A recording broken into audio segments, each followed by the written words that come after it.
WD18, the Watford fans channel, here for a match reaction video after Watford exited the third round of the FA Cup following a 1-0 defeat against Manchester United at Old Trafford.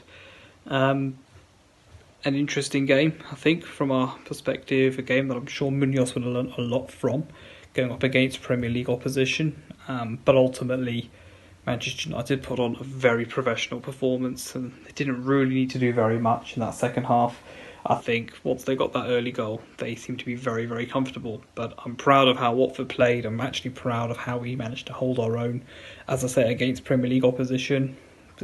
Man United had to bring on the likes of Martial, Rashford. They only had that one goal in the game, really. But it's the same old problems, really, with us. We never really looked like scoring tonight, and that was what was so frustrating about that game. I guess it's best to take it from the very start with these kind of matches. You know, the team news came out, Daniel Bachmann starting in goal. You know, normally we see Foster, the first name on that team sheet. He wasn't there tonight.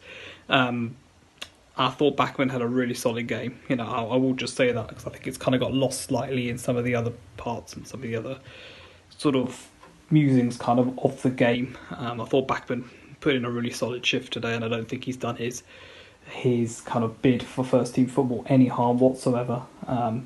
At the time, actually, when McTominay did open the scoring, it was a very good header from him. I actually thought Bachmann maybe could have done better, but having watched back the goal, I thought it was a very, very good header, solid header, and Bachmann, I don't think there's any chance he was going to get there. I'm not sure Foster would have got there, frankly, had it been him in goal. But it was nice to see Munoz kind of change things up a little bit. Obviously, we expected it, in regards to the FA Cup, a little bit of squad rotation and all that. Slightly surprised to not see very many academy players start tonight. We had the likes of Sam Dorby, Joe Hungbo on the bench, and it would have been quite nice to have seen them start, but it was encouraging to see perhaps João Pedro starting up front, a man who's come back now from injury. Will Hughes as well, great to see the man back. Those two players, I think in particular, are going to be really big for us, I think, moving forward. But someone who I thought put in a fantastic performance today, two players I think that I'm going to kind of point out today. The first one is Philip Zinkernagel, or PZ7 if you don't want to say or spell his full name. He looked like a player who's going to really sizzle for us in there. Has a few good touches. He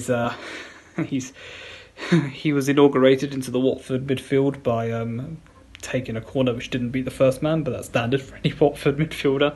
It was quite nice, though, the fact that he kind of kept to that tradition. But from what I did see of him, he looks really, really promising, and I think he's going to do really well for us in the Championship. He could be the guy that reinvigorates that midfield, really, and that midfield does need a lot of revigoration because, needs to kind of be slightly more up for it because it's just looked so flat in previous games. It was great to see him in there tonight. I also want to give a huge shout out. I've already done this on other social media sites, but Francisco Sirialta was absolutely brilliant for us today. Another rock solid performance. This guy was 5th, 6th in the pecking order.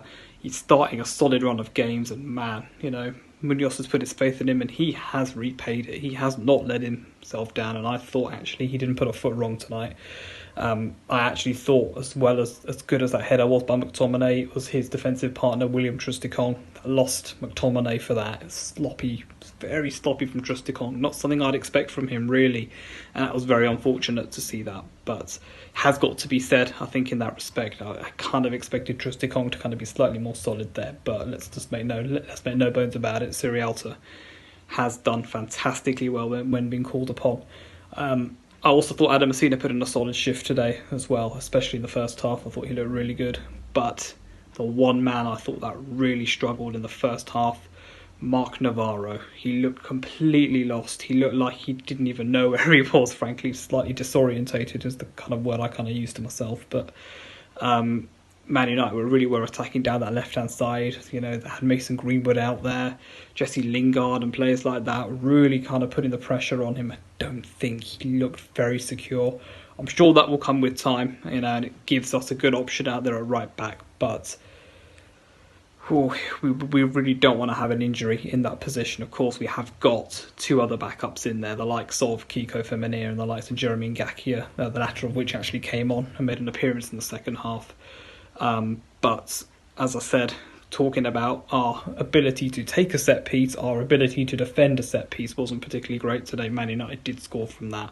They could have got themselves a second goal with Eric Bailly. Very, very lucky. And every time Man United got themselves a set piece, a free kick or a corner, I genuinely thought they were going to punish us.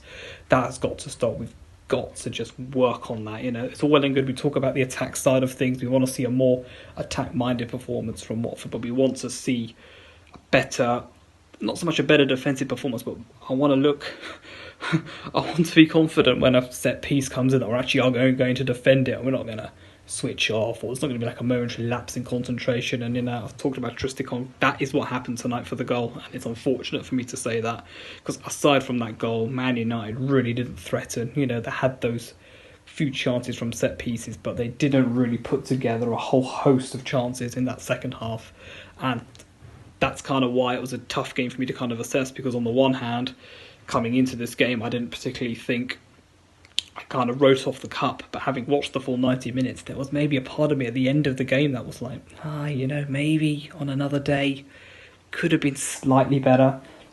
If we'd been just slightly sharper up the field, things could have been very, very different. But credit to Munoz, I think he picked a very good side for it, and we gave it a good go in the end. Now, of course, I've given a lot of praise to Philip Zinkernagel as well, but there are a few players, of course, up the field that I thought just maybe looked slightly off it, really. I thought Ismail Assar I thought Assar looked very lethargic today. There's just something about him. He didn't really look massively committed to the cause necessarily. I'm not saying that's like a slight on him. I just don't think he really seemed up for it today.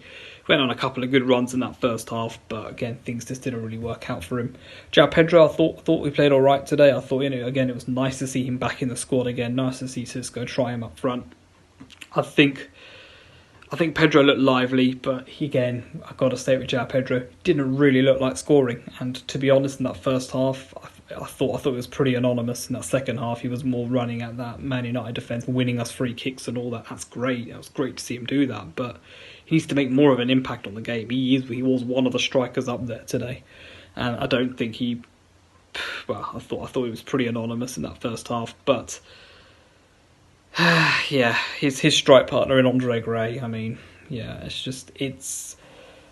I know people on the channel will know. I've not been Andre's biggest fan, but today I genuinely sat there and I thought, what are we doing with him starting up front? It's very frustrating, because this is the kind of game where I expected Andre to kind of show a little bit of something. I'm not saying go and show quality. I'm not saying go and score us a hat-trick, but I am saying, look as if you're going to actually look as if you're going to actually threaten the goal, and he did not do that today. A couple of flaps at the ball.